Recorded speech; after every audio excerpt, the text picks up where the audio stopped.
Hello dear friends, today in this video we are going to discuss about sense organs of rat, and in this we are going to see structure of eyes. I am Dr. Muhammad Ismail, Department of Zoology, JATU College Malegaon. So let's start.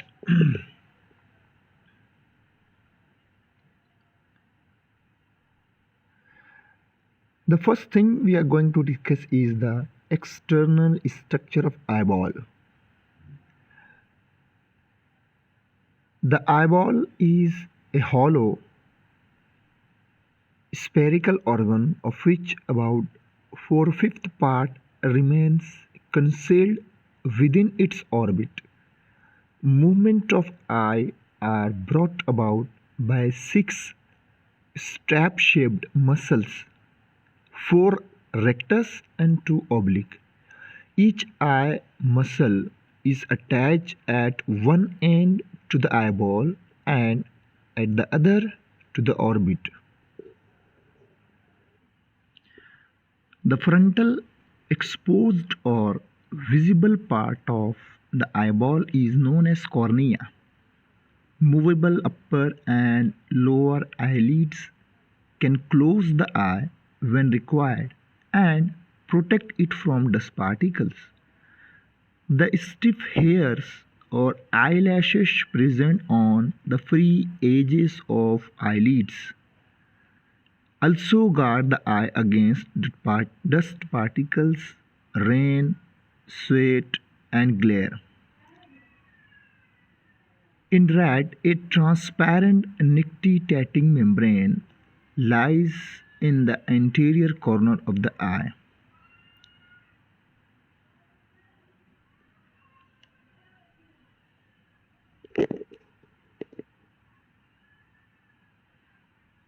Look at this figure. This is the actual eyeball figure of rat or any other mammal. You can find different layers of eyeball with a internal hollow structure. Lens is also present. 2 eyelids is there with eyelashes. Okay, now come to the internal structure of eyeball. A vertical section reveals that the eyeball is hollow from within. Its wall is made up of 3 coats or layers of tissues in close contact. An outermost sclerotic, middle one choroid, and the innermost retina. So the first one is sclerotic layer. The sclerotic coat is made of dense connective tissue fibers giving strength to the wall. Most of this layer is opaque white and hidden, which is known as sclera. But its small anterior exposed part is transparent through which light enters and is called cornea. It bulges out slightly and its external surface is intimately covered with a thin transparent epidermal layer which is known as conjunctiva. It is supplied with free nerve endings and blood capillaries and is continuous with the epidermis lining of the eyelid. Now next one is choroid. Choroid is the middle layer and is much thinner connective tissue layer, heavily pigmented and richly vascular. Its dark pigmentation absorbs light rays, reducing internal reflections that might blur the images. Its blood supplies or its blood capillaries nourishes the retina. Look at this figure. In this figure, the second layer from outside is the choroid, which is highlighted by red color. The choroid lines only the posterior region of the sclera, while anteriorly near the junction of sclera and cornea, the choroid enlarges to form the ciliary body. It contains ciliary muscles and projects into vascular folds called ciliary processes, which secretes aqueous humor.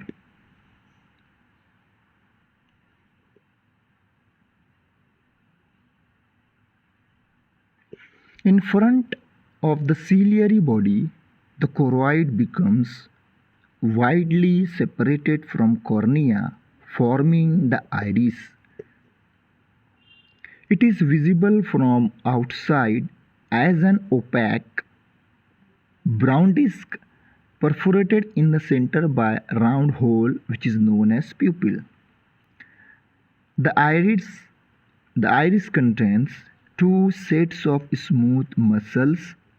One is circular and another one is radial. The pigmented iris prevents the light from entering the eye except through the pupil. The pupil can be constricted or dilated due to actions of iris muscles, thus regulating the amount of light entering the eye. Now, the third important layer, innermost layer, retina. The retina is the innermost transparent layer sensitive to light. It consists of an outer non-nervous pigmented layer closely applied with the choroid and the inner nervous layer containing two main types of sensory cells, rods and cone cells. When stimulated by light, they generate electric impulses and relay the information to the brain by way of optic nerve. Now come to rod cell. Rod cells are more sensitive to light of low intensity. They are suitable for night vision, but the image formed is diffuse, lacking in details. Cone cells. Cone cells, by contrast, are sensitive to light of high intensity. They are more suited for day vision and they produce a sharp image with fine details. Look at this figure. In this figure, you can easily identify the last layer, which is known as retina, and its two important light sensitive cells, rod cells and cone cells.